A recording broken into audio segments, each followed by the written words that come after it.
Last class में क्या किया था हमने? अंशु याद है कुछ? देवाशीष, अनु? यस सर, एएनएन का मॉडल बनाया था और उसमें जो भी हमारे फंक्शन ऑप्टिमाइजर यूज होते हैं आज उसका टॉपिक उस पे हम लोग पढ़ाई करेंगे। बाकी हमने प्रेडिक्शंस कुछ थे और बाकी बिल्कुल बिल्कुल बिल्कुल, यहाँ पर हमारा टॉपिक बचता है आपका। ठीक है, ये सब हमने बनाया था ना, ये सब सीखा था ना। ठीक है, चलिए तो एक काम करते हैं, यहाँ पर मैं इसका एक और प्रोजेक्ट एक ले लेता हूँ।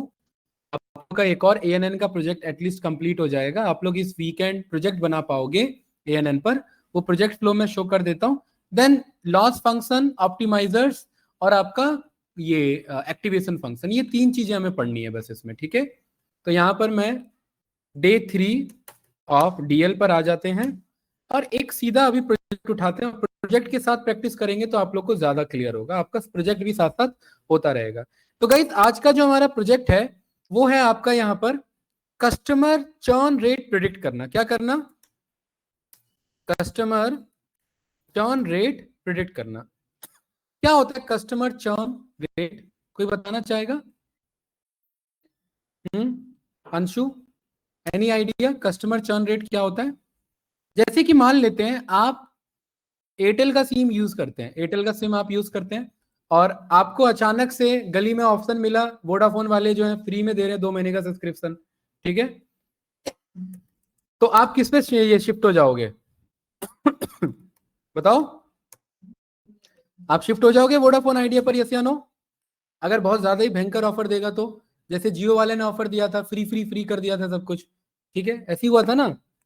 तो कस्टमर चर्न रेट प्रिडिक्शन वाले में ये, हर्ष इसका ये लाइट ऑन कर देना एक बार ब्रजी। हाँ, तो यहां पर चर्न रेट का मतलब होता है हमारा कि हमारा कस्टमर कितना छोड़ के गया, उसे कहते हैं चर्न रेट। क्या कहते हैं गाइस?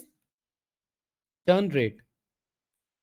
कैंडिडेट स्क्रीन शेयर्ड है कि नहीं है बताइए? सौरभ, अनु, अंशु, देवाशीष।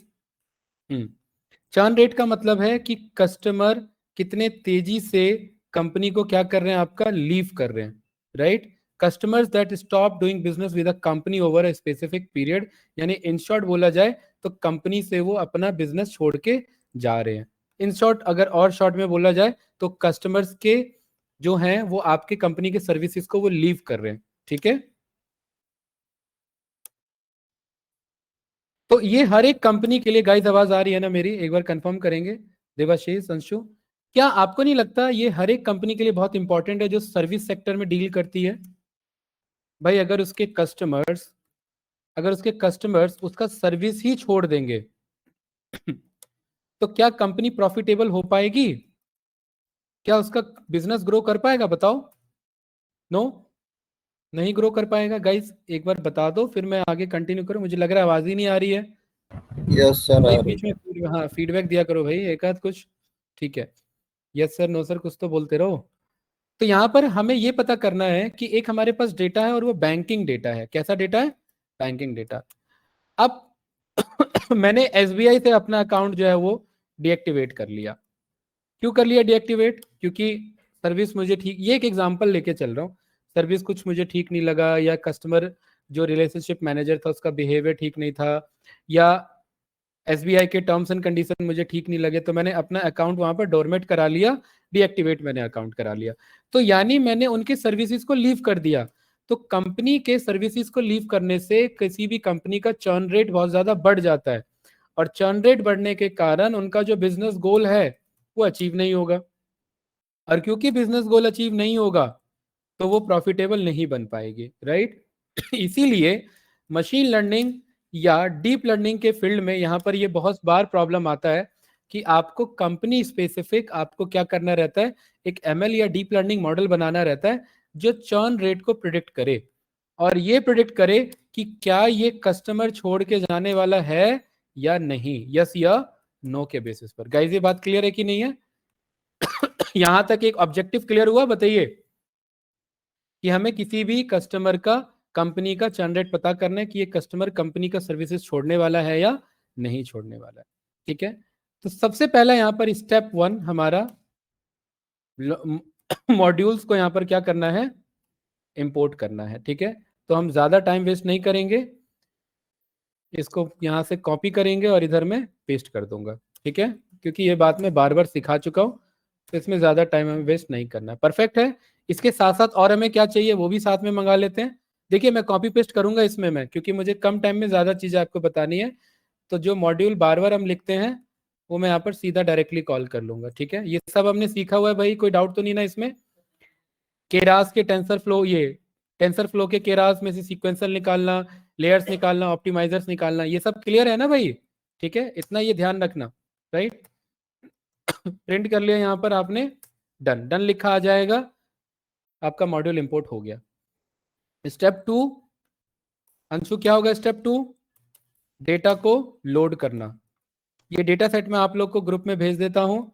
यहाँ पर मैं आया, डाउनलोड्स पे मैं गया और डाउनलोड्स पे ये डेटा देखे मुझे बैंक चर्न रेट मुझे यहाँ पर मिल गया।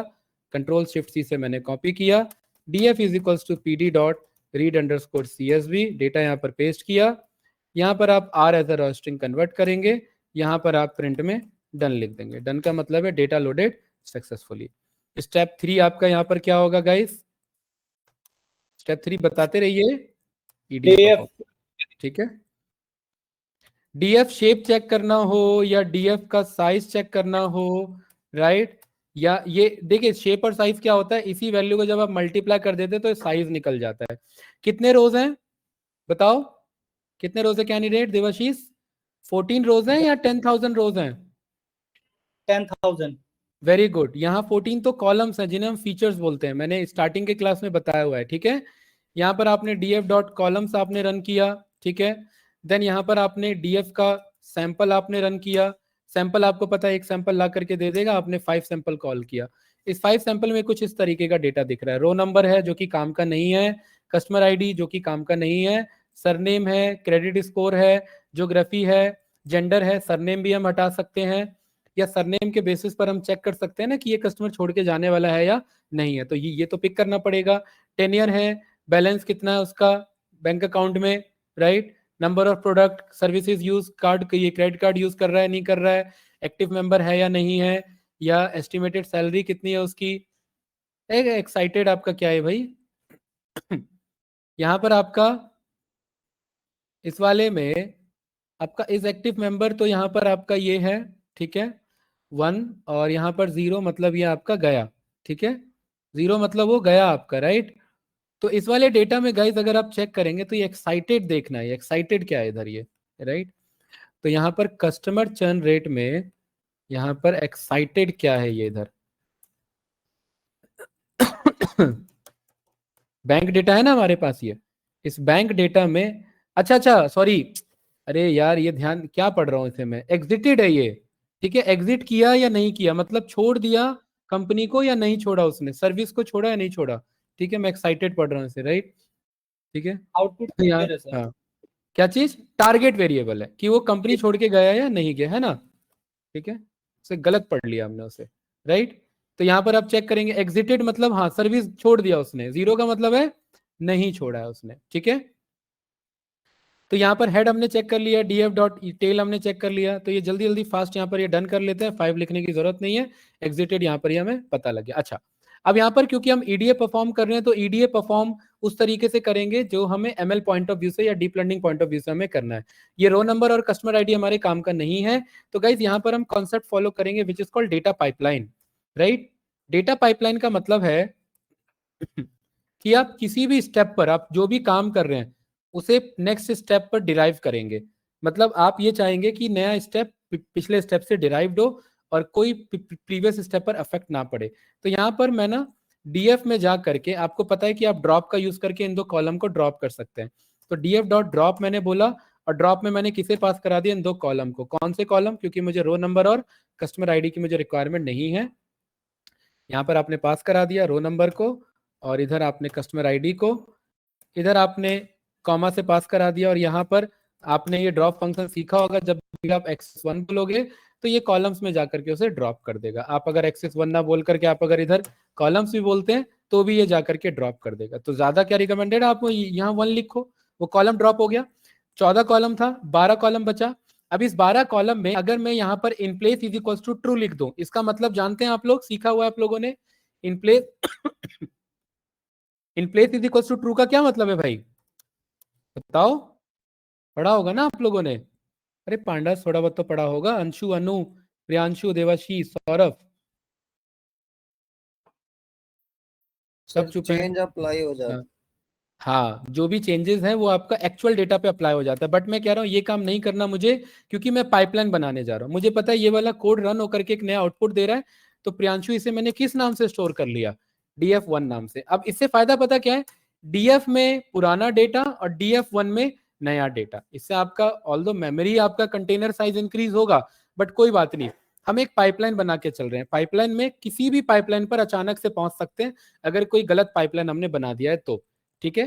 तो ये DF1 हमारे पास आ गया, कैंडिडेट क्लियर है ना। अभी भी EDA चल रहा है, और ध्यान रखना EDA का मतलब ये नहीं होता कि आप बस एक्सप्लोर करो, EDA का मतलब ये ड्रॉप भी होता है, ठीक है। अब मुझे यहाँ पर क्या करना है कि मेरे पास अलग अलग डेटा टाइप है, मेरे पास न्यूमेरिकल डेटा टाइप भी है, मेरे पास ऑब्जेक्ट यानी टेक्सचुअल डेटा टाइप भी है।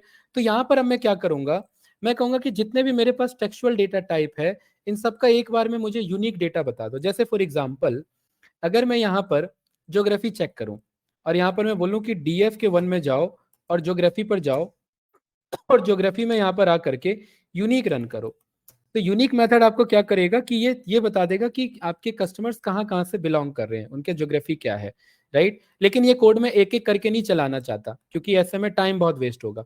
तो यहाँ पर हम बोल रहे हैं इसी का लूप बना करके ये काम करो। इस ऑब्जेक्ट को यहाँ से मैंने कॉपी किया और यहाँ पर मैंने कंपैरिजन करा लिया कि भाई DF ज्योग्राफी का डेटा टाइप क्या है। अगर आप ये डी टाइप रन करोगे और अगर मैं इसे कंपेयर करूंगा लाइक दिस, क्या ये ऑब्जेक्ट है, तो ये मुझे बोलेगा ट्रू। क्या ये सही बोल रहा है ना गाइस, जैसे नो। तो यहां पर मैं कह रहा हूं एक लूप चलाओ फॉर आई इन DF1 के ऊपर, और आपको पता है जब भी आप डेटा फ्रेम पर लूप चलाते हो तो वो ना कॉलम्स को पिक करता है। किसको पिक करता है, सारे कॉलम्स को। अब मैं कह रहा हूं कि इफ किसी भी इटरेशन में अगर मेरा कोई भी कॉलम, आई का मतलब कोई भी कॉलम, और उसका डेटा टाइप अगर ऑब्जेक्ट निकलता है, क्या निकलता है भाई अंशु, प्रियांशु, ऑब्जेक्ट निकलता है, उस केस में आप क्या करो, उसी डेटा फ्रेम के कॉलम का यूनिक रन करा करके मुझे दिखा दो। क्या रन करा करके दिखा दो UNIQUE, यूनिक रन करा के दिखा दो।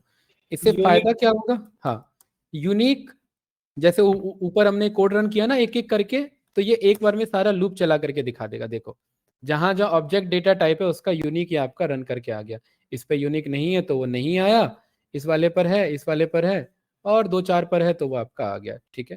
तो अब हम क्या करेंगे कि मैं इन्हीं के बेसिस पर अब मैं यहाँ पर पर्टिकुलरली चेक करूंगा कि ये सारे मेरे पास इस तरीके का डेटा है, और इनके बेसिस पर यहाँ पर मुझे वर्क करना है, राइट, ठीक है। यहाँ पर अगर आप ये कोड को कॉपी करते हैं और आप बोलते हैं कि थोड़ी देर के लिए इफ वाला कोड हटा दो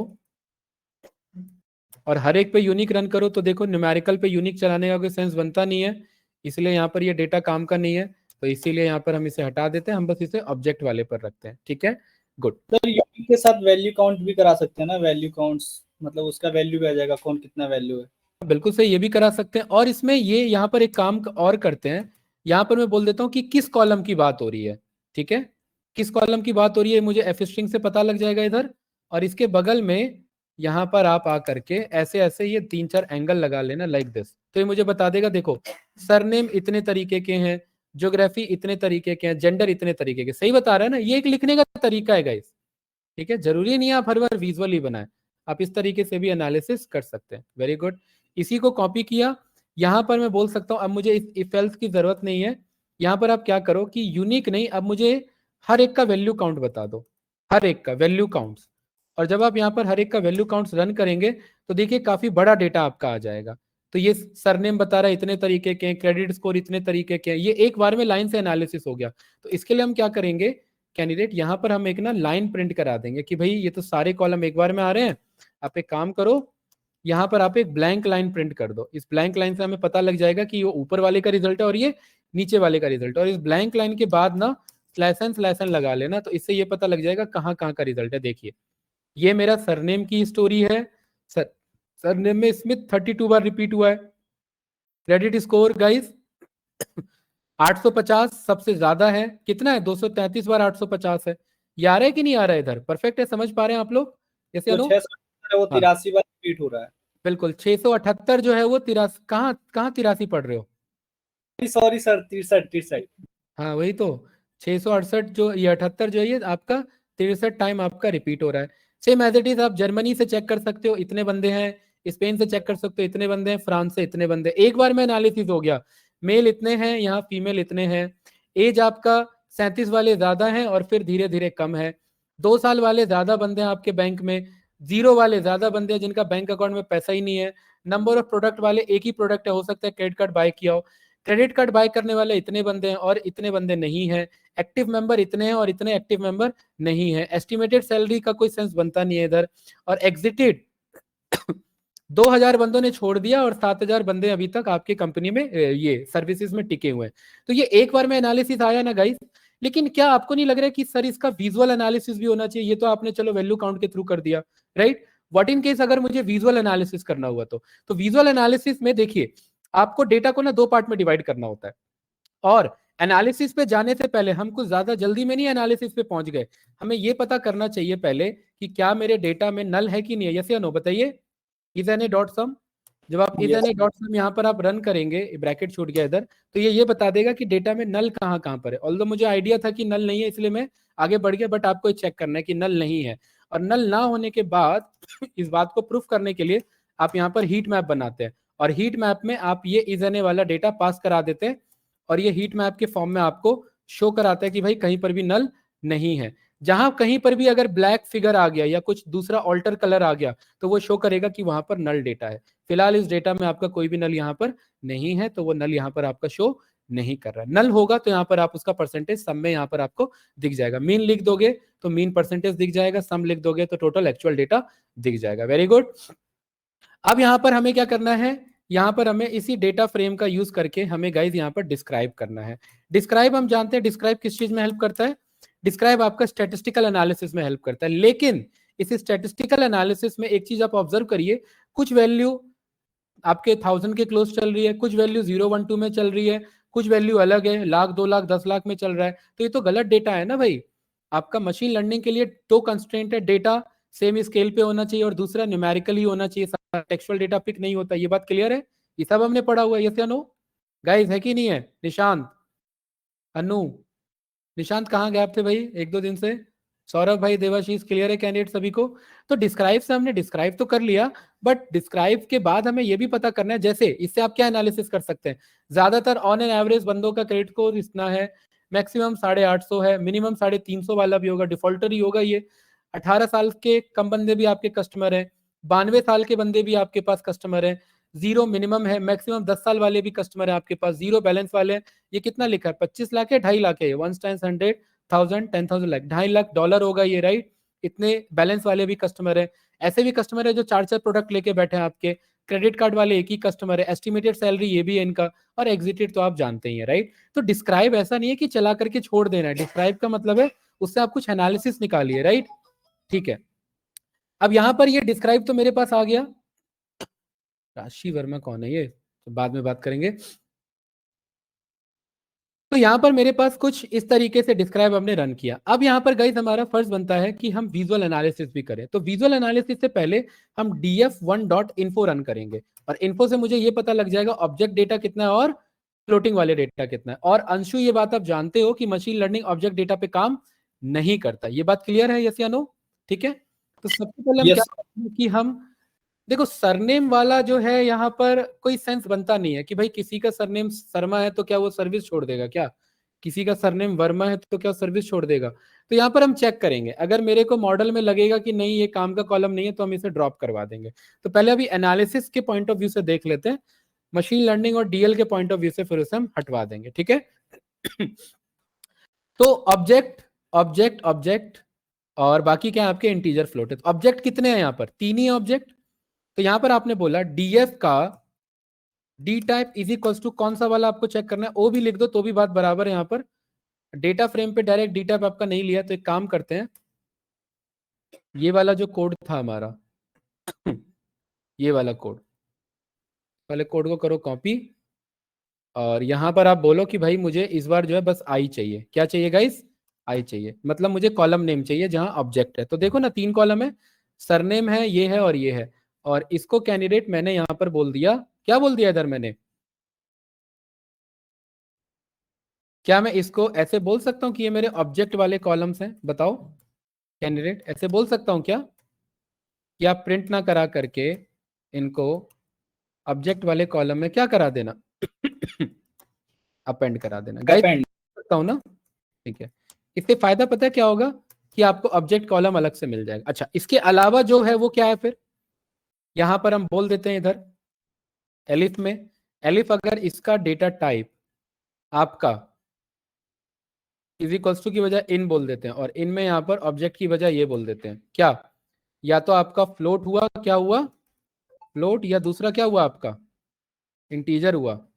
तो उस केस में आपको क्या करना है? इसका नाम रख लेते हैं नम कॉलम। क्या करना है? नम कॉलम में अपेंड करा देना है। इससे हमारे पास 2 बाइफरकेशन हो जाएगा कि ऑब्जेक्ट वाले अलग हो जाएंगे और नम वाले अलग हो जाएंगे। और यहाँ पर मैं प्रिंट करा दूंगा नम कॉलम को भी। ये रहा। आया कि नहीं आया? अरे बस इतना ही है, बाकी कॉलम कहाँ है हमारे? मुझे लग रहा है ये नहीं समझ पा रहा है। ठीक है। इसको ऐसे लिखो।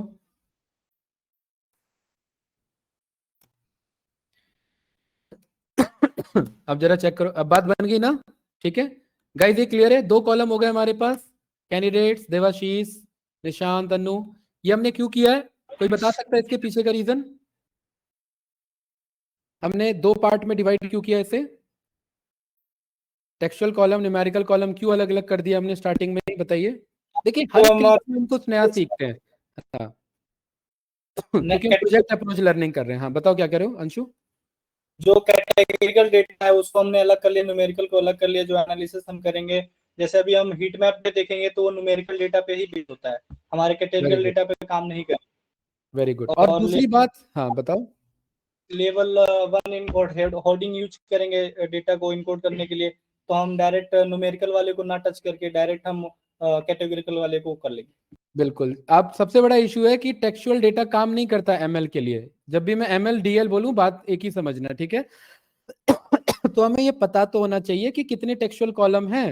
ये पता ही नहीं है तो बात कैसे बनेगी? और आप, दूसरी बात, यहाँ मैंने एलिफ क्यों यूज किया, एल्स क्यों नहीं यूज किया? हो सकता है मेरे पास एक डेट डेटा भी हो, तो उसके लिए हमने एल्स रखा हुआ है। अभी एल्स का केस तो नहीं है ना हमारे पास, तो एल्स के केस को यहाँ पर हमने छोड़ रखा है। एल्स में यहाँ पर क्या बोल देंगे? पास। ठीक है। तो मेरे पास यहाँ पर न्यूमेरिकल डेटा भी आ गया और दूसरा मेरे पास टेक्सचुअल डेटा भी आ गया। अब देखिए फायदा पता है क्या है?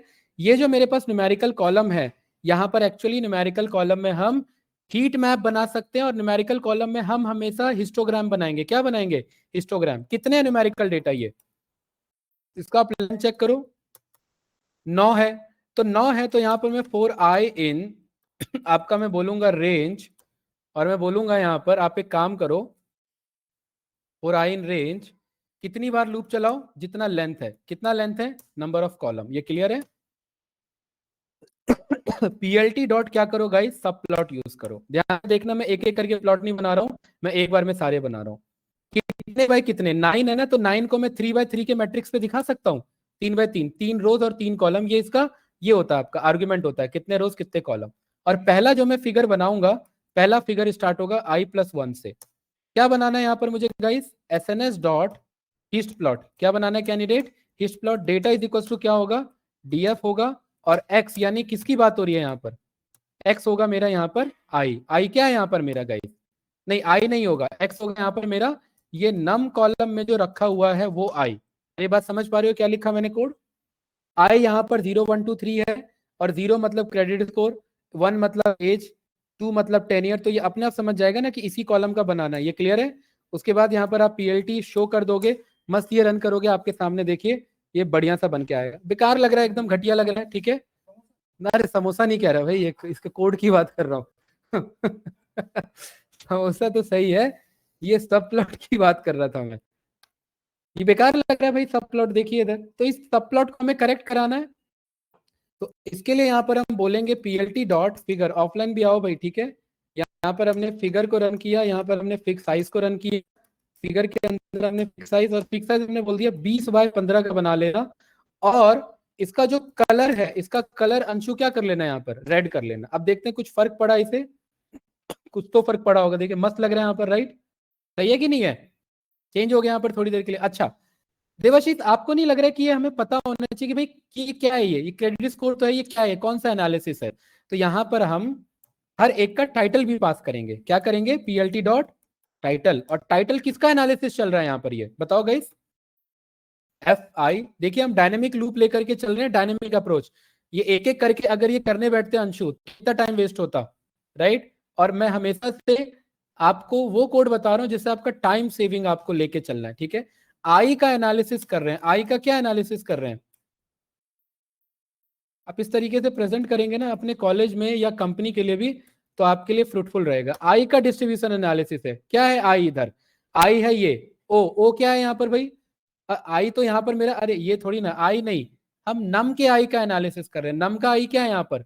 कॉलम का नेम का एनालिसिस। देखिए अपने आप यहाँ मस्त लिखा आ जाएगा, credit score distribution analysis, age distribution analysis, 10 year, hash card, exited का हो गया, नंबर ऑफ प्रोडक्ट हो गया, बैलेंस डिस्ट्रीब्यूशन, एक्टिव मेंबर है यानी एस्टिमेटेड, और ये एग्जिटेड है या नहीं है। अब इसको देख के ही पता लग रहा है, क्या पता लग रहा है भाई देवाशीष? 1 वाले कम है, 0 वाले ज्यादा है, मतलब बहुत कम बंदे हैं जो हमारे सर्विस को छोड़ के गए हैं, है कि नहीं है? इसके लिए अलग से ग्राफ बनाते हैं, यही पता लग गया। क्रेडिट कार्ड ऐसे ज्यादा बंदे, 7,000 बंदे हैं जो क्रेडिट कार्ड लेके बैठे हैं, ये बात यहाँ से पता लग गई कि नहीं पता लग गई? बैलेंस डिस्ट्रीब्यूशन एनालिसिस में 0 बैलेंस वाले 3,500 बंदे हैं, बाकी नॉर्मली डिस्ट्रीब्यूटेड है। मतलब अगर आप इस 0 को थोड़ी देर के लिए इग्नोर करो तो आपको ज्यादातर ऑन एन एवरेज बंदे क्या मिल रहे हैं बताओ? उनका बैलेंस कितने से कितने के बीच के है? 1 से 1.5 लाख के बीच में है कि नहीं इधर? अरे पता लगा? 1 मिनट वेट करना भाई, अभी आया मैं।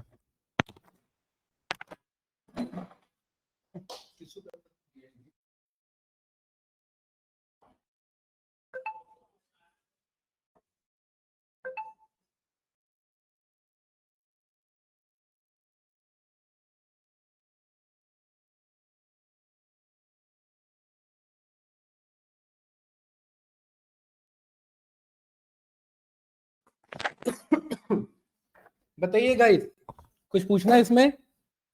सही है, ठीक है।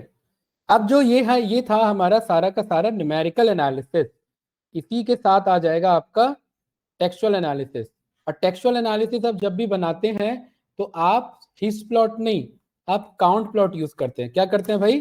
काउंट प्लस यूज करते हैं। और न्यूमेरिकल कॉलम नहीं, न्यूमेरिकल कॉलम नहीं, क्या है हमारा? ऑब्जेक्ट के नाम से।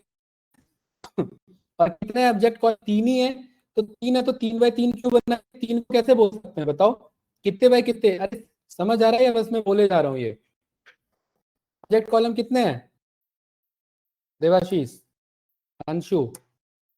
3 है ऑब्जेक्ट कॉलम। तो 3 को 3x3 पे थोड़ा ना बताओगे, 3 को कैसे बोल दे? 2x2 बोल दें? 2x2 में 4 आ जाएगा, एक ब्लैंक चले जाएगा, कोई बात नहीं, जाने दो। और यहाँ नम कॉलम हटा करके यहाँ पर क्या बोलेंगे? Object column. और यहाँ भी नम कॉलम हटा करके क्या बोल देंगे? Object column. और यहाँ डिस्ट्रीब्यूशन एनालिसिस नहीं, यहाँ पर आपका काउंट एनालिसिस चल रहा है उनका। देखते हैं क्या बन के आता है, कुछ बन के ही आएगा या एरर आएगा, देखते हैं इधर।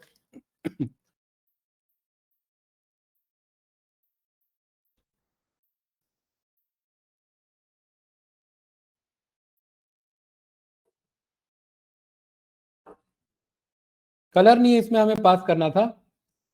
ये तो खतरनाक सा बन गया है भाई, सरनेम वाला। सरनेम वाला हटवाओ।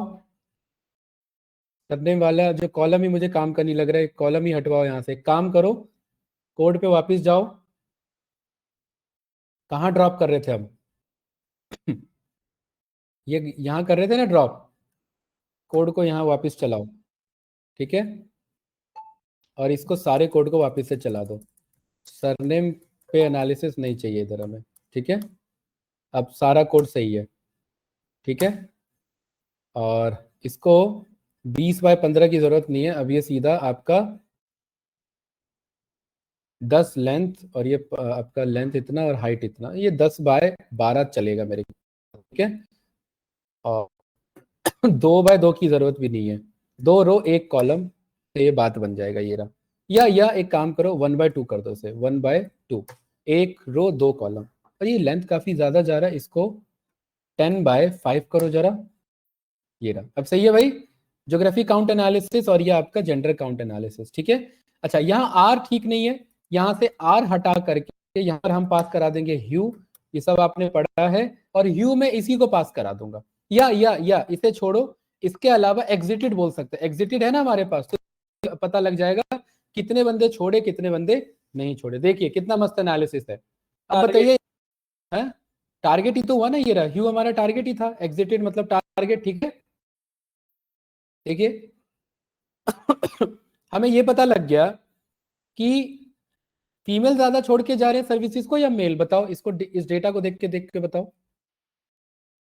इसमें 1 मतलब छोड़ के जा रहे हैं इधर सर्विस को हमारे, बताओ भाई इसको देख के क्या लग रहा है, ये रहा मेल और ये रहा ये फीमेल या मेल, बताओ।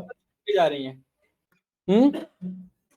फीमेल ज्यादा छोड़ के जा रही है जॉब, सर्विसेज को, जॉब नहीं सर्विसेज है ये, जो भी है। जो भी नहीं है भाई, सर्विस है। सर्विस कौन सा, अरे प्रोजेक्ट तो ये पता होना चाहिए ना, कौन सा कर रहे हैं हम ये project. Churn rate, churn rate क्या होता है कि कंपनी के सर्विस को आप छोड़ के जा रहे हैं, आप खुश नहीं है उससे, ठीक है, वो चीज है। कौन से ज्योग्राफी के ज्यादा छोड़ के जा रहे हैं, यहाँ देखो वैल्यू नहीं दिख रहा है, आप यहाँ वैल्यू अगर आपको दिखाना हो तो इधर इसे एक्सेस में स्टोर करो, यहाँ पर आप बोलो फॉर आई इन, एक एक्सिस में आपको ये कंटेनर्स मिल जाएगा, ठीक है। टैब बटन रन करता हूँ, और आई नहीं जे बोलो, क्योंकि आई तो ऊपर यूज हो चुका है।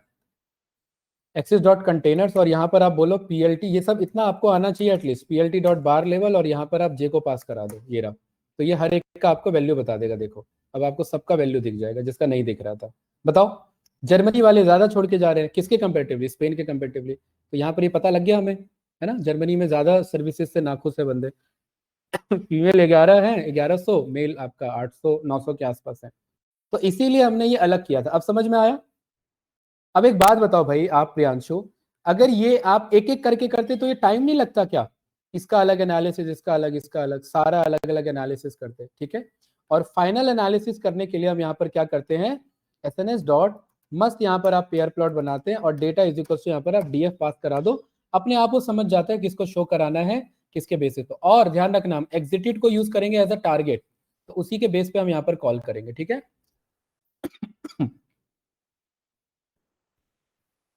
पेयर प्लॉट आपका हैवी प्लॉट होता है, क्योंकि ये सारे पॉसिबल कॉम्बिनेशन बताता है, तो इससे बनने में लगेगा टाइम। ये अपने आप histogram hist plot count plot अपने आप ये समझ जाएगा कहाँ पर क्या दिखाना है, ठीक है। तो बनाने देते हैं, देखते हैं क्या बना रहा है ये। देखिए कुछ ज्यादा ही भयंकर नहीं बना दिया इधर, राइट, देखो इधर, ठीक है। इस पे मैं बोलता हूं कि आप एक काम करो, डेटा डीएफ मत लो,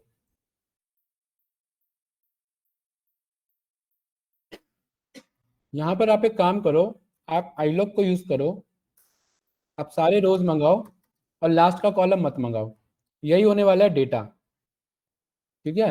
या एक काम करो, डीएफ ही रहने दो, व्यू में पास करा दो यहां पर इसको, पीएलटी शो करो। अब अपने आप आपको दिख जाएगा डेटा का डिस्ट्रीब्यूशन एग्जिटेड के अकॉर्डिंग कैसा है, एसएनएस डॉट पेयर प्लॉट में टाइटल इसका पास करा देना, ठीक है।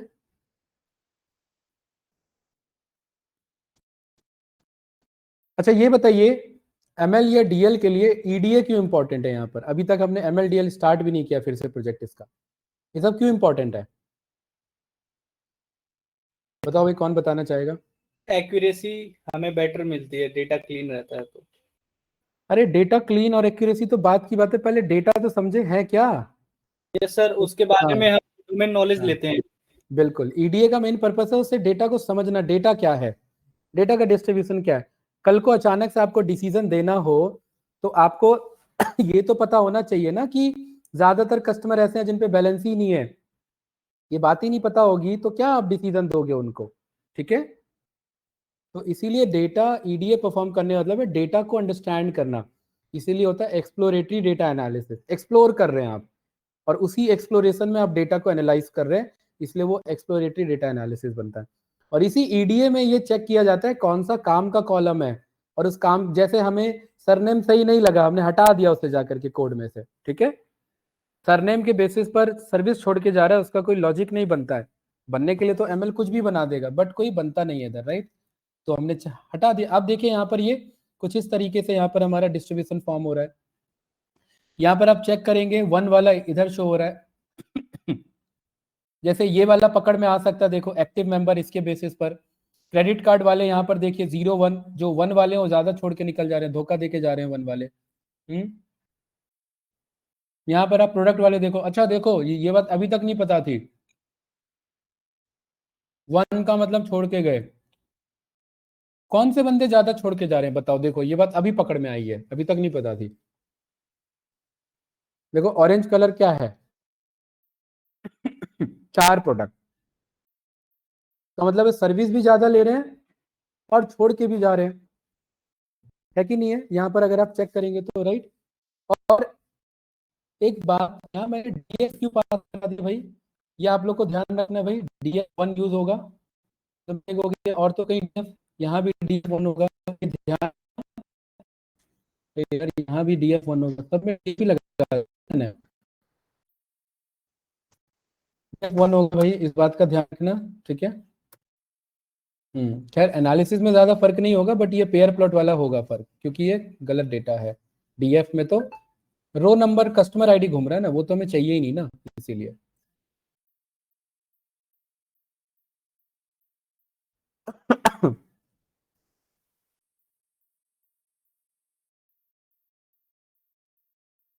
अच्छा इसमें ये बताओ, ये जो टेनियर है, टेनियर के अकॉर्डिंग मैं एग्जिटेड देखना चाहता हूं कि बंदे जो कंपनी में ज्यादा साल तक टिके हैं वो छोड़ के जाते हैं, या जो कम साल तक टिके हैं वो छोड़ के जाते हैं। क्या ये एक सही एनालिसिस हो सकता है, बताओ भाई प्रियांशु, है ना। तो ये पेयर प्लॉट बनने देते हैं, और इसके बाद फिर दूसरा कोड लिखते हैं जिसमें हम काउंट प्लॉट ही चलाएंगे, राइट। और इस काउंट प्लॉट में data is equals to DF1 ही होगा। अब देखिए, अब वो रो नंबर नहीं आ रहा है, अब क्रेडिट स्कोर के बेसिस पर आ रहा है, राइट। और वो जो हमारा एनालिसिस था वो अब यहाँ पर आपका क्लियर हो गया, ये रहा। क्रेडिट स्कोर के अकॉर्डिंग यहाँ पर जिनका ज्यादा प्रोडक्ट है वो जल्दी छोड़ के चले जाते हैं, और जिनका कम प्रोडक्ट है वो नहीं छोड़ते। क्यों? ज्यादा प्रोडक्ट ले लिया है, हो सकता है कि डिफॉल्ट कर रहा हो बंदा, इसलिए छोड़ के चले जा रहा हो, ये भी हो सकता है।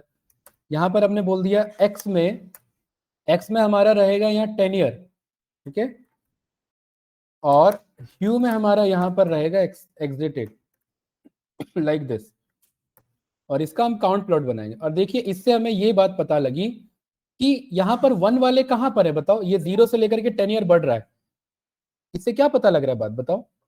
0 10 ईयर वाले कम है, 1 10 ईयर वाले, ये देखो ये ब्लू वाले हैं, ये छोड़ के नहीं जा रहे हैं। इसमें कहाँ का आपको ज्यादा दिख रहा है, ये तो मुझे बराबर ही दिख रहा है ऑलमोस्ट सारे के सारे। इट मीन्स 10 ईयर का छोड़ने से कोई ज्यादा कोरिलेशन नहीं है, लेकिन हाँ जो कंपनी में ज्यादा देर तक टिक जाते हैं तो वो सर्विस नहीं छोड़ के जा रहे हैं। जैसे 10 साल वाले बंदे हैं, 9 साल वाले फ्रस्ट्रेट होके छोड़ दे रहे होंगे, ये 1 साल वाले क्यों छोड़ दे रहे हैं भाई। यहाँ पर आप 1 साल वाले पर चेक करेंगे तो देखो 1 साल वाले ज्यादा जल्दी छोड़ के निकल रहे हैं इधर, है ना। ये आ रहा है कि नहीं आ रहा है, ये बात पता थी, अभी अभी नहीं पता थी ये बात हमें बताइए। Yes sir. तो इसको हम यहाँ क्या नाम दें,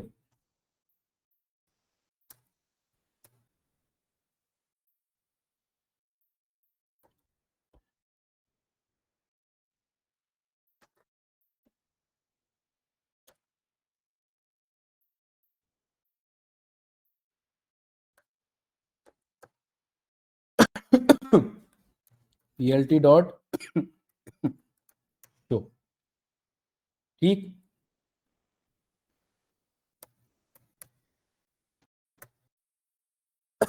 ये वाले कोड को मैंने कॉपी पेस्ट करा लिया इधर से, ये रहा, ठीक है। तो वैल्यू दिख जाएगा मुझे, ये रहा, ठीक है।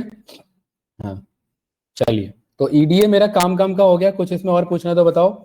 एक आपका बचता है DF1 डॉट, सबसे इंपॉर्टेंट क्या, कोरिलेशन पता करना, ठीक है, किसका किससे कैसा कोरिलेशन है। लेकिन ये कोरिलेशन पता करने से पहले सारा डेटा न्यूमेरिकल करो, उसके बाद कोरिलेशन परफॉर्म करोगे तो अच्छे से समझ में आएगा, क्योंकि कोरिलेशन न्यूमेरिकल पे ही काम करता है, टेक्सचुअल पे काम नहीं करता। तो ये अपने आप बस क्या उठा रहा है, न्यूमेरिकल उठा रहा है। SNS dot heat map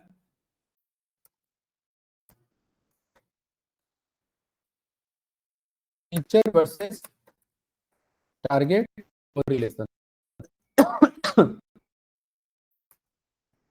note को यहाँ पर शुरू कराया, अजीब सा दिख रहा है ये। फॉर्मेट को यहाँ पर आपने बोला कि भाई कुछ मत रखो, ठीक है, फॉर्मेट कुछ नहीं तो वैल्यू आएगा, खतरनाक वैल्यू आ रहा है यहाँ पर। डी रखो, डी मतलब डेसिमल होता है, आ नहीं रहा है यहाँ पर डेसिमल, क्या आ रहा है इधर एरर, अच्छा फ्लोट है ना, आई रखो यहाँ पर, कॉल नहीं, डी पे कॉल तो होना चाहिए इधर।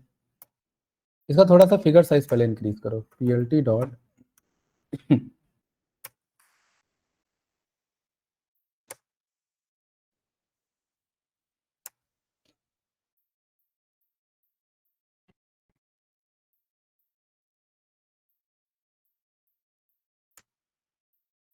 डी डेसिमल तो आना चाहिए यहाँ पर हमारा।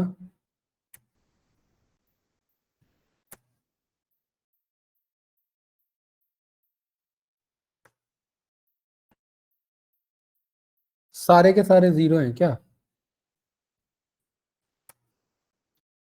ठीक है। ये सही है भाई, इस तरीके से सही है। थोड़ा सा इसे छोटा कर लो यहाँ पर। देखिए ये सब आपको हिट एंड ट्राई करना पड़ेगा, इसको कोई फिक्स नंबर नहीं होता है कि इतने पर आ जाएगा और आपका हो जाएगा, ये सब आपको ढूंढना पड़ता है। लेंथ ज़्यादा जा रही है तो इसके लेंथ को कम करो, ये रहा, और हाइट को भी कम करो, इसको बाय 5 कर लो, ठीक है, लाइक दिस, ठीक है, ये रहा। तो आप अगर चेक करेंगे तो ये रहा आपका टारगेट और ये रहा आपका फीचर्स, फीचर्स वर्सेस टारगेट। आप अगर चेक करेंगे तो एक पॉजिटिव कोरिलेशन निकला है एज का एग्जिटेड से, राइट। तो इस कोड को आप कॉपी कर सकते हैं और यहाँ पर आप बोल सकते हैं कि मेरे को खाली इस डेटा फ्रेम में एग्जिटेड वाला ही शो करो, ठीक है, और इसे आप as a double square bracket list पे पास करा सकते हैं। तो ये खाली उसी का बताएगा। अंशु भाई क्लियर है? बाकी कैंडिडेट्स सौरभ, प्रशांत, प्रियांशु, अनु बताइए। ये क्या कर Yes, रहा sir. है, ये फीचर वर्सेस टारगेट बता रहा है, और ये क्या बता रहा है, टारगेट का ही बता रहा है, जो आपके पास काम के फीचर हैं, ठीक है। सारे का फीचर वर्सेस, जैसे एज का एस्टिमेटेड सैलरी से नहीं देखना है इधर मुझे, तो यहाँ पर मेरा फीचर वर्सेस टारगेट बस यही है मेरा। तो एग्जिटेड का एग्जिटेड से तो 1 ही होगा, राइट। तो इस कोड को आप यहाँ पर ये बोल दो, इसी के बगल में डॉट सॉर्ट वैल्यूज, और सॉर्ट वैल्यूज में यहाँ पर बाय, और बाय में यहाँ पर आप लिख सकते हैं कि किसके बेसिस पर, एग्जिटेड के बेसिस पर। और ये सब आपको क्लियर होना चाहिए। असेंडिंग इज इक्वल्स टू यहाँ पर फॉल्स हमने बोल दिया। ये एक्चुअली एक एक करके हम देख सकते थे बट हमने करा दिया। तो एग्जिटेड का सबसे ज्यादा कोरिलेशन एग्जिटेड के साथ है, जो कि ऑब्वियसली हो गई। एग्जिटेड का दूसरा किसके साथ है भाई, एज के साथ। तीसरा किसके साथ है, बैलेंस के साथ, 12% का कोरिलेशन है। चौथा सबसे लास्ट में देखो एक्टिव मेंबर के साथ आपका यहाँ पर है, राइट। तो इस तरीके से आप कोरिलेशन चेक कर सकते हैं, ठीक है। देन अब आपका यहाँ पर हमारा आ जाता है, आपका ईडीए तो हमारा हो गया। अब आ जाता है आपका ये फीचर इंजीनियरिंग।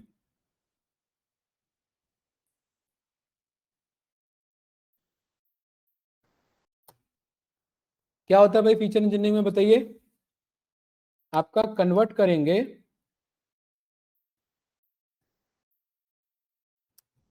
टेक्सचुअल वैल्यूज को किसमें, Numerical. और दूसरा आपको डेटा को स्केल करेंगे सेम पे यूजिंग मिन मैक्स स्केलर, ठीक है, ये ध्यान रखना।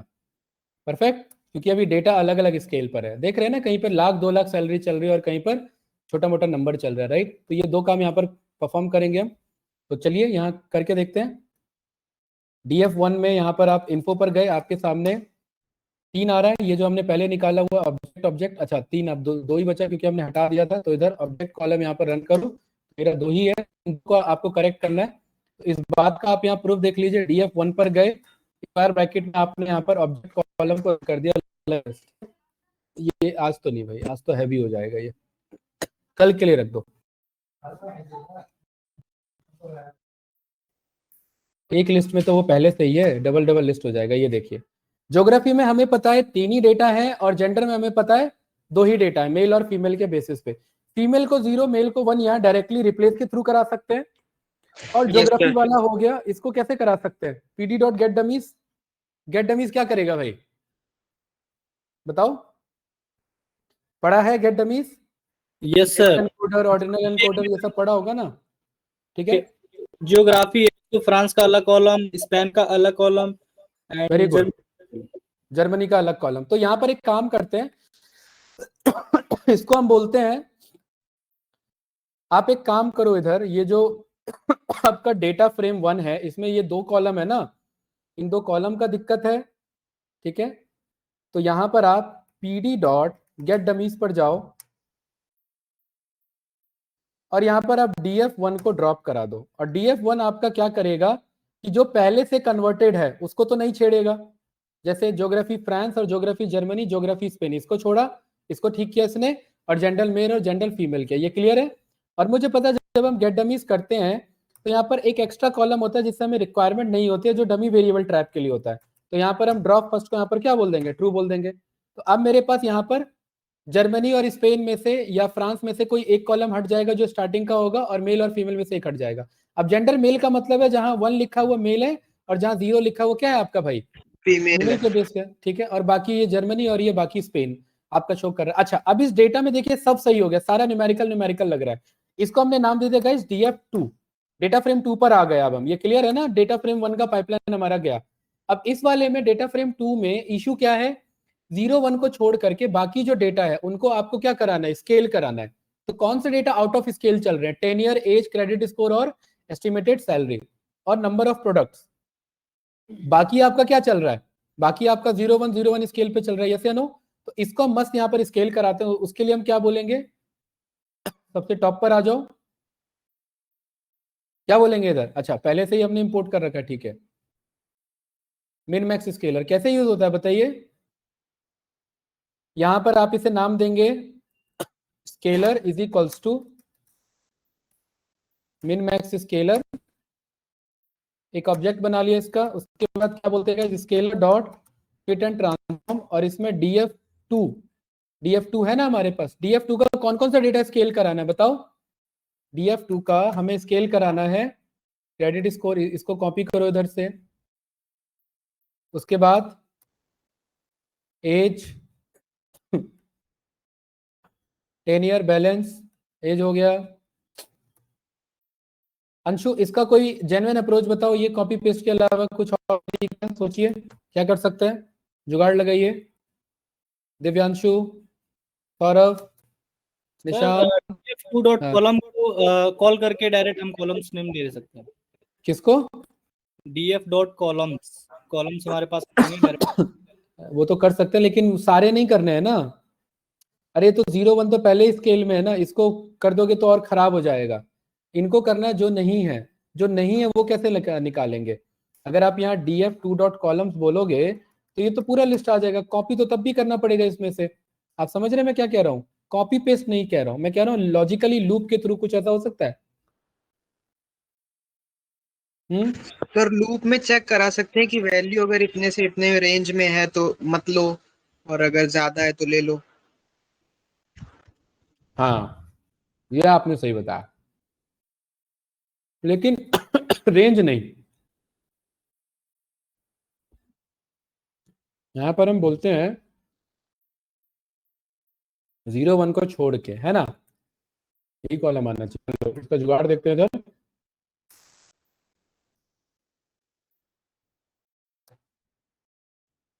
df2 के हर आई यानी कॉलम पर जाओ, और डॉट इसका यूनिक रन करो। क्या रन करो? यूनिक रन करो। देखिए, जब आप ये रन करेंगे तो 3 ही तरीके का यूनिक मिलेगा इधर। एक तो ये मिलेगा 0 1 0 1 0 1, है ना, है कि नहीं है? राइट। और बाकी कुछ ऐसे नंबर मिलेंगे आपको। परफेक्ट है। तो मुझे क्या बोलना है, मुझे वो डेटा चाहिए जो 0 1 के अलावा अलग है कि नहीं है? तो इफ यहां पर आपका इसका जो डेटा है इन, या तो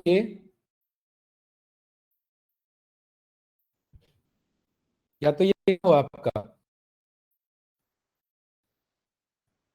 0,1 में हो, 1,2 हो, क्योंकि एक से ज्यादा क्लासेस भी हो सकते हैं। एक बार चेक करते हैं, अगर ऐसा है और नॉट इन, मैं कह रहा हूँ ऐसा वाला नहीं चाहिए मुझे, तो ही मुझे प्रिंट करो। तो देखो कौन कौन से आ रहे हैं, सब एरर आ रहा है। क्या आ रहा है इधर?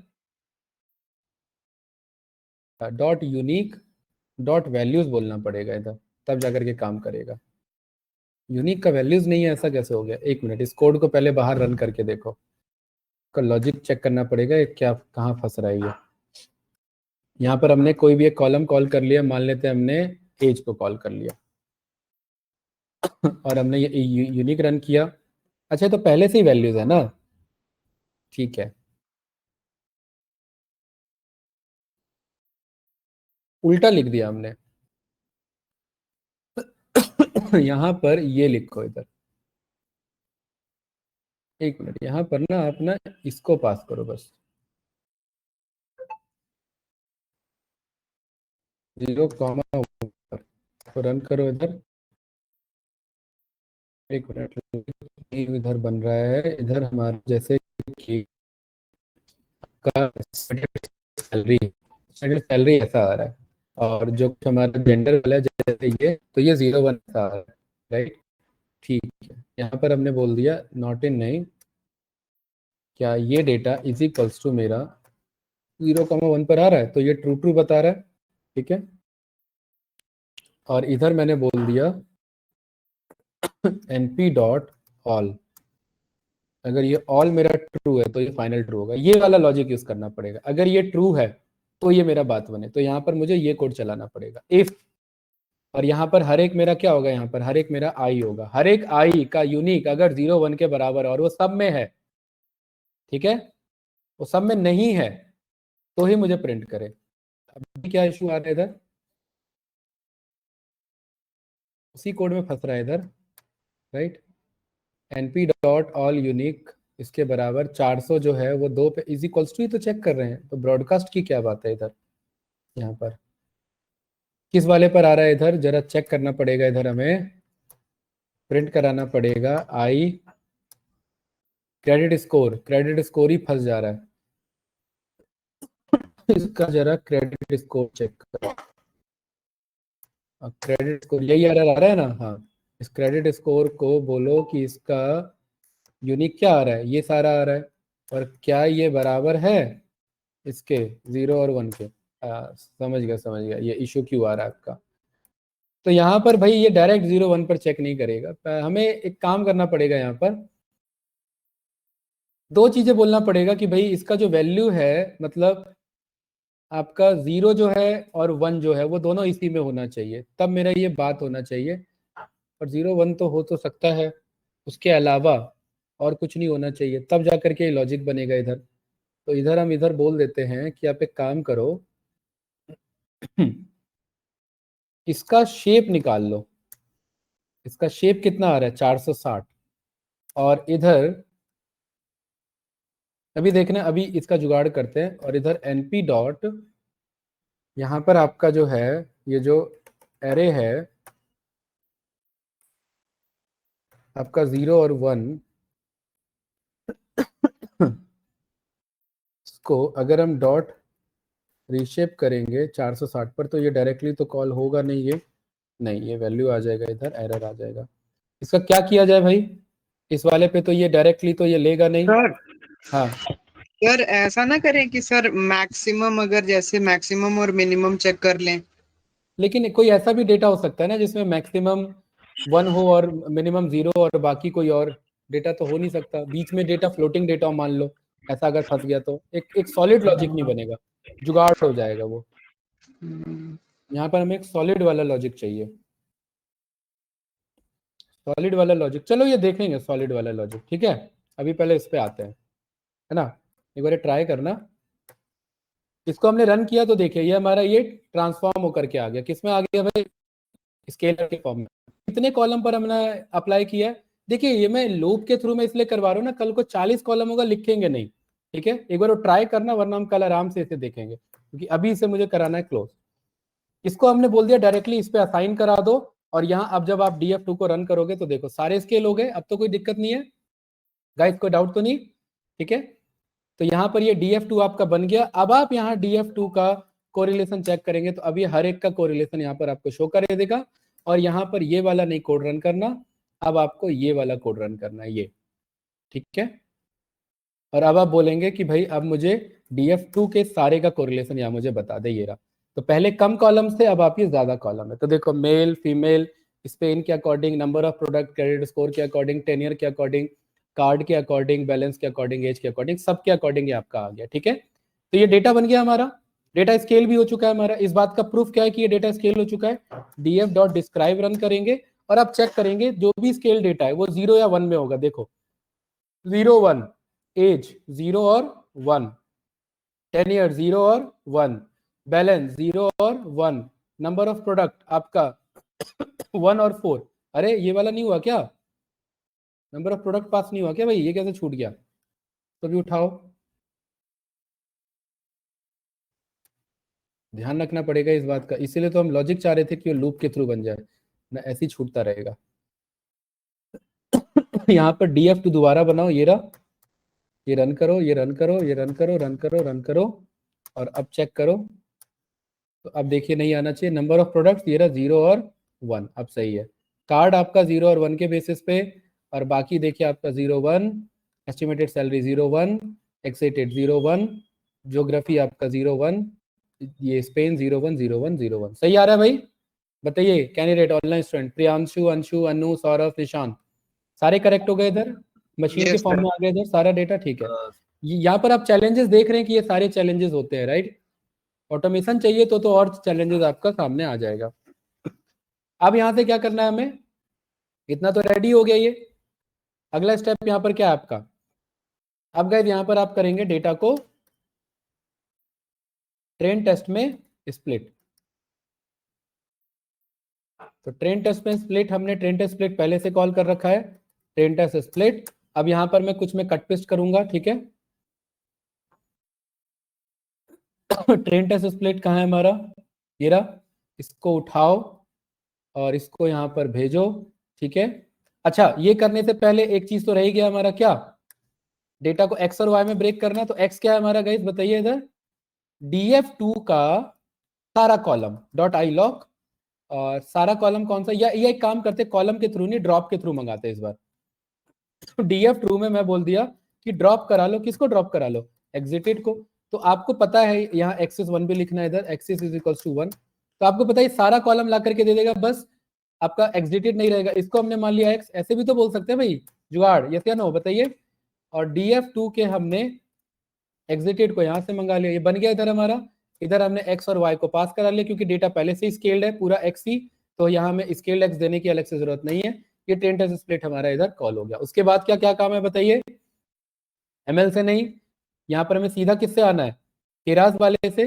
तो केरास वाले से चलो ये लिख लेते हैं, इसको क्या कॉपी पेस्ट करें क्योंकि मॉडल तो बन ही जाएगा इधर। बताओ भाई अंशु क्या स्टेप है मॉडल क्रिएशन,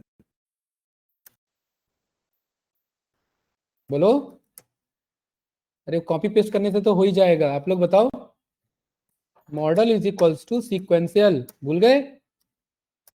सीक्वेंशियल में पहला क्या आता है, डेंस लेयर। डेंस में पहला आउटपुट लेयर डिसाइड करते हैं, याद है ना। अब उस पहले आउटपुट लेयर में आप डायरेक्टली डिसाइड नहीं करेंगे, पहले एक्सट्रेन का, बोलो भाई चुपचाप बैठे हो, एक्सट्रेन के 0 का शेप चेक करेंगे।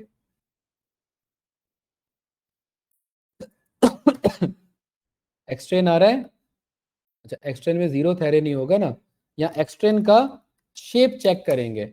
और इस शेप का ये 11 है, तो 11 इसका इनपुट शेप होना चाहिए। तो 11 का हम दुगना मान के चलते हैं, याद है ये बताया था, अरे याद है कि नहीं याद है बताइए। देखो 10,000 था तो 8,000 इधर आ गया। तो यहाँ पर हम बोलते हैं शेप के 1 पर जाओ और इनपुट लेयर कितना मान लो इसका, मतलब इनपुट तो 11 ही रहेगा। तो यहाँ पर input shape is equals to, आपको पता है हमें टपल में लिखना होता है, तो टपल में लिखने के लिए एक तो ये और कॉमा यहाँ पर लगा दे, 11 कॉमा होना चाहिए, तब जाकर के आपका इनपुट शेप बना। देन उसके बाद क्या होता है भाई यहाँ पर निशान, एक्टिवेशन फंक्शन। एक्टिवेशन फंक्शन अभी हमने क्या लेके चला, रेलू एक्टिवेशन फंक्शन। देन उसके बाद इस डेंस के बाद वापस क्या बनता है, dense layer.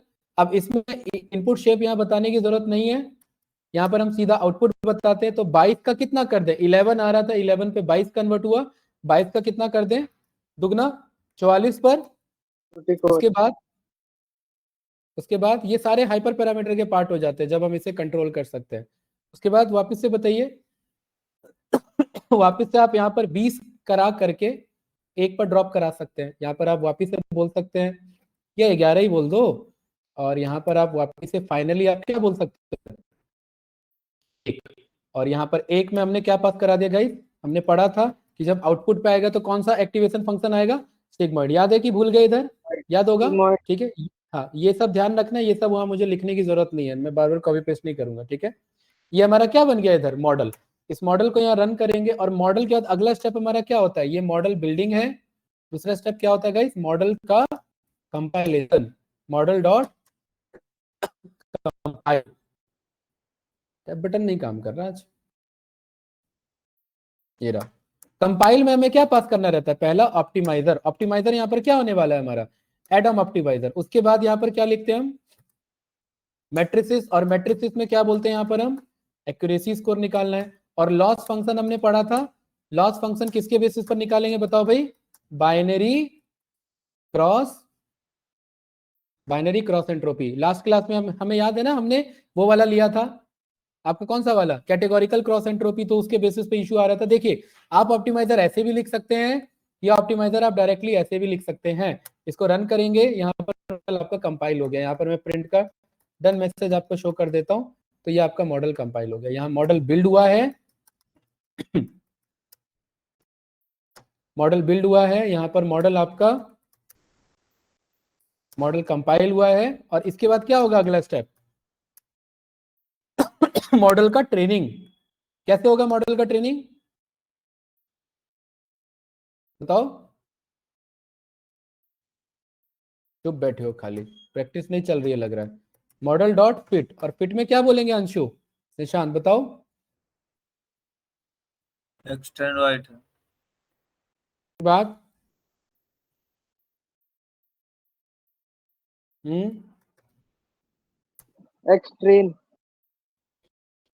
एक्सट्रेन, y train, epochs. Epochs कैसे भूल गए, है ना, मैंने बोल दिया 50 इपॉक्स पर यहाँ पर पहले से क्या करना, रन करना। उसके बाद यहाँ आ जाता है वैलिडेशन स्प्लिट, याद है वैलिडेशन स्प्लिट जो हमने लिया था। बेस्ट साइज को यहाँ इग्नोर करो, बेस्ट साइज हम ऑल्दो कंट्रोल कर सकते हैं। इसको यहाँ पर रन करेंगे, 50 इपॉक पर ये रन होगा। चेक करते हैं मॉडल हमारा कैसे काम कर रहा है। पहले स्टेप में एक्यूरेसी कितना आ रहा है भाई, पहले इपॉक में कितना आ गया, कुछ ज्यादा नहीं आ गया पहले इपॉक में।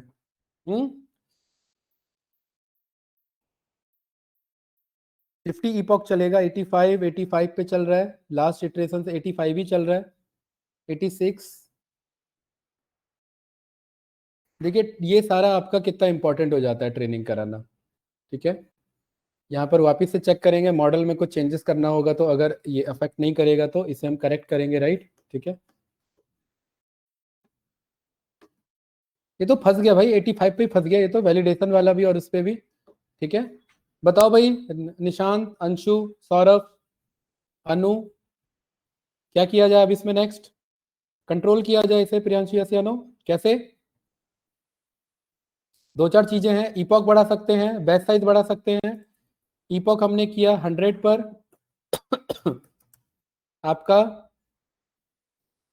बैच साइज आपने बोल दिया कितना डेटा है, 10,000 डेटा है ना, तो 100 के बैच साइज पर यहाँ पर आपने पास करा दिया, ठीक है।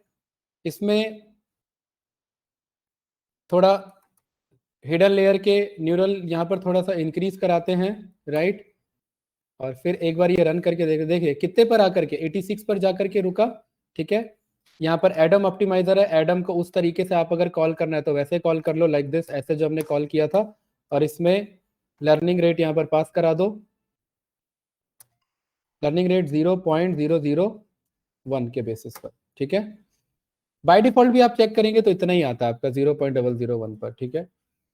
इसको रन करो रन करो रन करो, चेक करते हैं कुछ इंप्रूवमेंट है कि नहीं इसमें।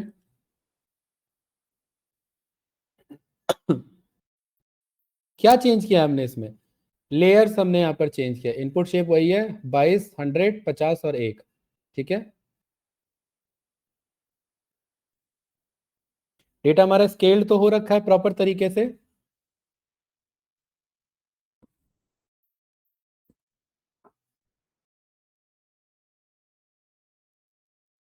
इसमें अगर ये हमारा इम्प्रूव नहीं होगा तो फिर यहाँ पर हम दूसरा कॉन्सेप्ट ट्राई करेंगे और एक और नया चीज आपको सिखाऊंगा which is called variance inflation factor.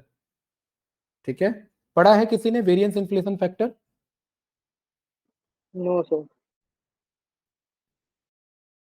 89, 90, 100 पर खत्म, 88 पर खत्म।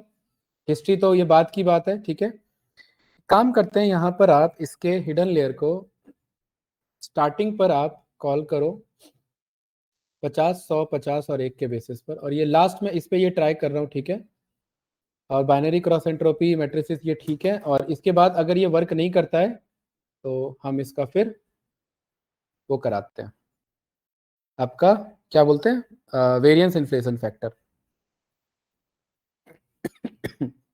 Is there any class today? Yes.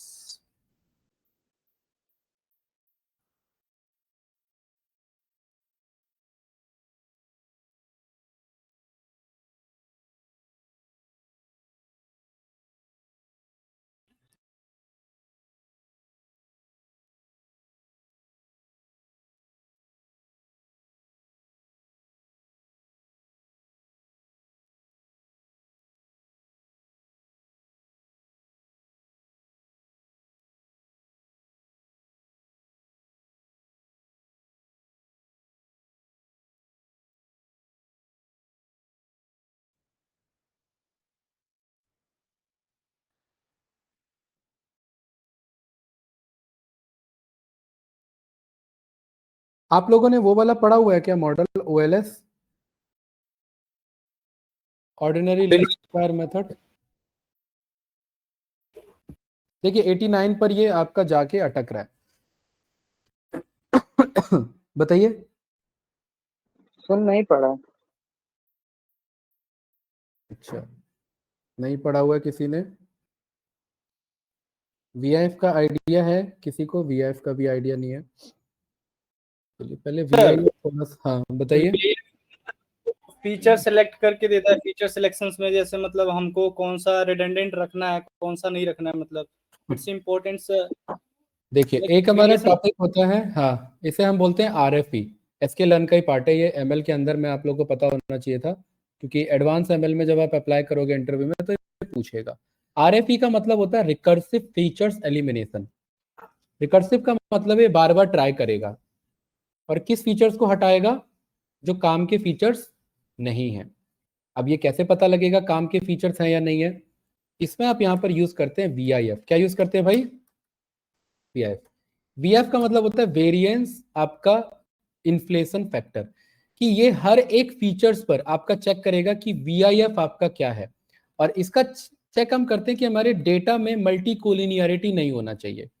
जितना ज्यादा हमारे डेटा में मल्टीपल कोलिनियरिटी होगा हमारा मॉडल उतना खराब होगा। क्या होता है मल्टी कोलिनियरिटी, कोई बताना चाहेगा? मल्टी कोलिनियरिटी होता है हमारा फीचर का फीचर पर डिपेंडेंसी। क्या होता है मल्टी कोलिनियरिटी गाइस? फीचर का फीचर पर डिपेंडेंसी। जैसे आप अगर यहां पर चेक करेंगे तो ये है आपका फीचर वर्सेस टारगेट। इसमें ये वाली जो लास्ट वाली रो है ये टारगेट है, और ये बाकी आपके क्या है, फीचर्स है। तो 10 ईयर का स्कोर पर कोई डिपेंडेंसी नहीं होना चाहिए, एज का बैलेंस पर कोई डिपेंडेंसी नहीं होना चाहिए, 10 ईयर का नंबर ऑफ प्रोडक्ट पर हो गया, नंबर ऑफ प्रोडक्ट का हैश कार्ड पर, इन सब का आपस में नहीं होना चाहिए वेरिएंस। अगर इन सब का आपस में वेरिएंस आ रहा है तो उस केस में आप यहाँ पर क्या करेंगे, आप मॉडल क्रिएशन के बाद या आप इसके बाद या इसके पहले भी आप चेक कर सकते हैं, आप रिकर्सिव फैक्टर एलिमिनेशन का यूज करके, आरएफई का यूज करके, किसका यूज करके, आरएफई कॉन्सेप्ट का यूज करके आप जो काम के फीचर्स हैं उन्हें रखेंगे, और जो अनवांटेड फीचर्स हैं आप उन्हें एलिमिनेट करेंगे। क्या करेंगे गाइस? एलिमिनेट करेंगे। तो ये भी एक्चुअली फीचर सिलेक्शन यानी फीचर इंजीनियरिंग का ही आपका पार्ट होता है। फुल फॉर्म क्या है इसका अंशु? रिकर्सिव आपका फीचर या factor? Recursive feature recursive feature elimination कैसे कॉल करेंगे? From sklearn dot feature selection, और इस फीचर सिलेक्शन में आपको मिल जाएगा यहां पर क्या? Import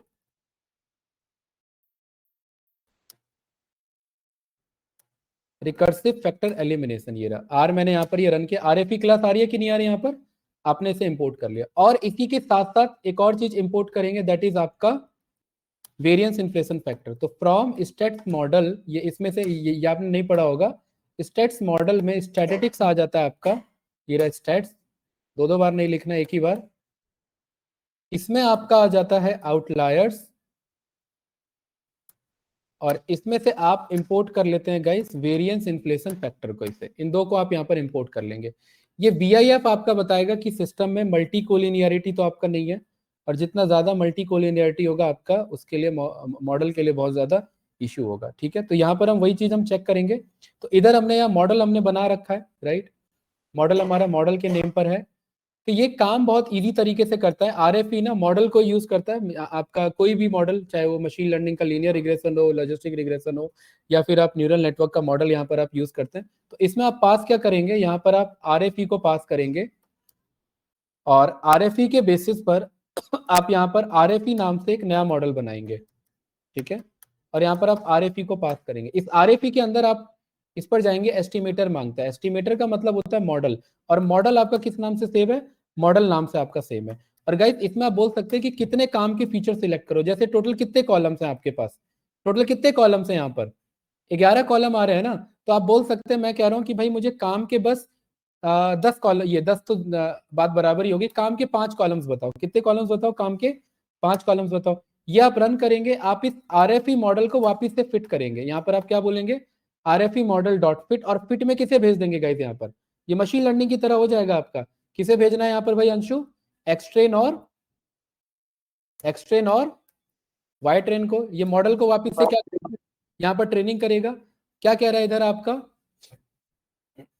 scikit-learn estimator as it does not implement a get parameters method, it does not seem to model sequential। अच्छा, यहाँ पर ये फंस रहा है कि ये कह रहा है भाई मैं डीप लर्निंग का मॉडल नहीं ले पाऊंगा, मैं इसका मॉडल ले पाऊंगा, आपका क्या कहते हैं, मशीन लर्निंग का मॉडल। तो एक काम करते हैं, इधर हम जल्दी से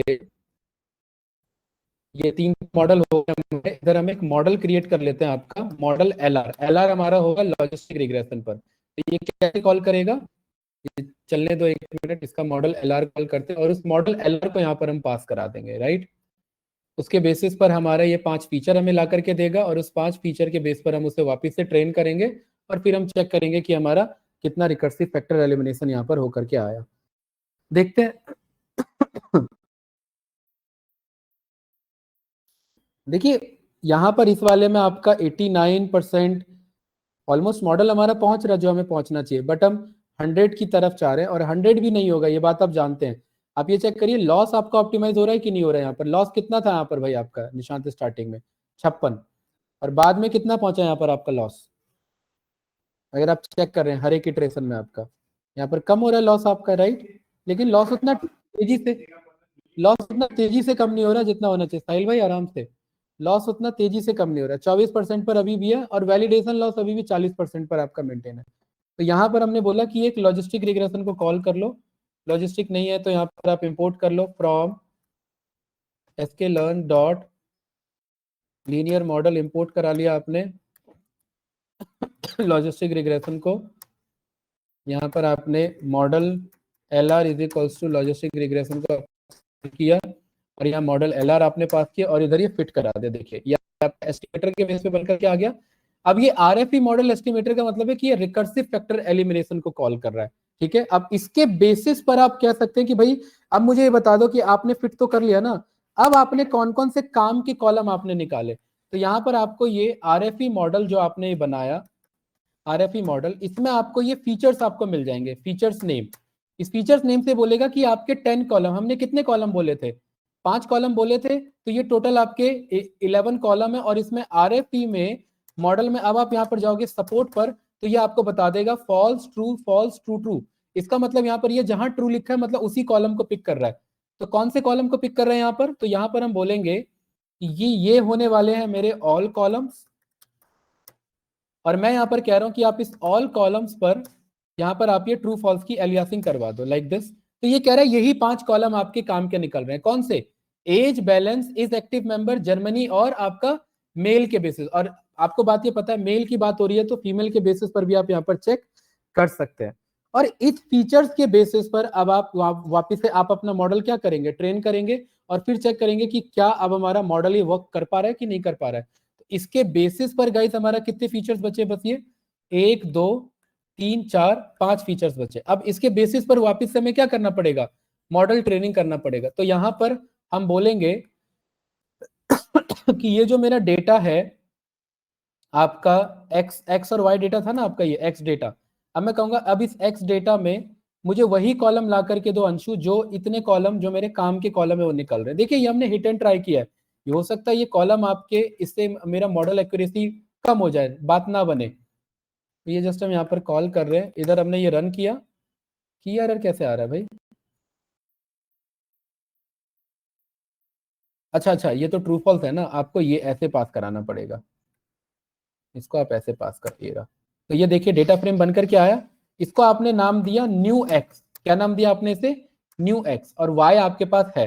अब आप क्या करेंगे गाइस? यहाँ पर ये जो मॉडल क्रिएशन है इस कोड को करेंगे कॉपी, यहाँ पर करेंगे पेस्ट, और यहाँ पर इनपुट शेप आप बोल देंगे कि ये जो न्यू एक्स है, अच्छा पहले इसे ट्रेन टेस्ट स्प्लिट कर लेंगे, राइट। हमने यहाँ पर किसे कॉल किया? एक्स को कॉल किया है ना, तो यहाँ पर ट्रेन टेस्ट स्प्लिट करके वापस से इसे पास करा देंगे लाइक दिस, ये रहा। अब बाकी कोड आपका सेम रहेगा इधर, और इधर आप इस एक्स की बजाय आप यहाँ पर कॉल करेंगे न्यू एक्स।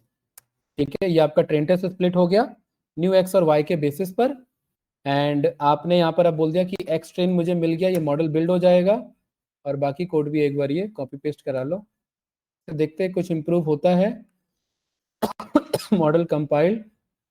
इस बार हम कितने कॉलम कॉल कर रहे हैं प्रियांशु? 5 कॉलम पर। पहले हमारे 11 कॉलम थे ना, हमने रिकर्सिव फैक्टर एलिमिनेशन का यूज करके हमने कहा कि 5 कॉलम को ट्रेन करके बताओ।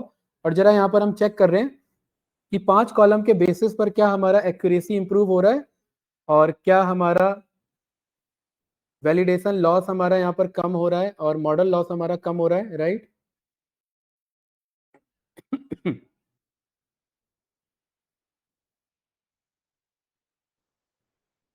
अरे समझ आ रहा है ये क्या किया यहाँ पर मैंने इस वाले स्टेप पर? कैंडिडेट अंशु, प्रियांशु, निशांत, सौरभ, अनु, बताइए।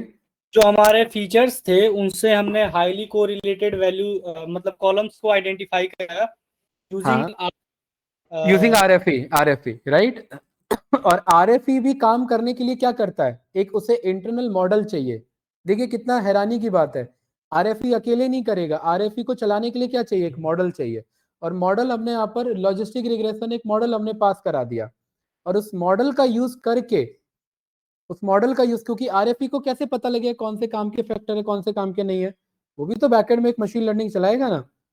उसके बेस पे काम के फीचर्स मिले, उन्हें हमने सपोर्ट बोला, और उस सपोर्ट के बेस पे हमने वापस से एक्सट्रेन टेस्ट यहाँ हमने निकाला और मॉडल हमने ट्रेन किया। और यहाँ पर आपने चेक किया, देखिए कुछ खास बात यहाँ पर आपकी नहीं बनी। लेकिन आप ये चीज देखिए, 10 कॉलम 11 कॉलम पिक करके आप 89% एक्यूरेसी अचीव कर रहे हैं, और 5 कॉलम पिक करके कितना परसेंट एक्यूरेसी अचीव कर पा रहे हैं? 83%। यानी इसका क्या मतलब है प्रियांशु? अगर आपसे मैनेजमेंट बोले कि भाई इतने सारे फीचर्स पे ये मुझे काम नहीं करना, छोटा मॉडल बनाओ जिसमें यूजर से बस 4 ही 5 डिटेल के बेस पे मुझे पता लग जाए ये छोड़ के जाने वाला या नहीं, तो वो कौन से डिटेल मिल जाएंगे मुझे? ये 5 फीचर्स मिल जाएंगे। इससे आप अपने मॉडल को और क्रिस्प बना सकते हैं। भाई 11 कॉलम थे, 11 कॉलम में हमारा मॉडल कितना परसेंट एक्यूरेसी ला रहा था? 89%। और 5 कॉलम पे ही कितना परसेंट लेकर के आ रहा है? 83% के बेसिस पर, यस या नो, राइट।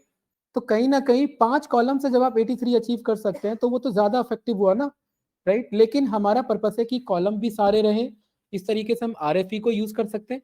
इसी में गाइस हम वेरिएंस इन्फ्लेशन फैक्टर भी चेक कर सकते हैं कि मल्टी कोलिनियरिटी होगा कि नहीं होगा। और अगर हमारे मॉडल में मल्टी कोलिनियरिटी होगा तो मॉडल का एक्यूरेसी हमारा डाउन होगा।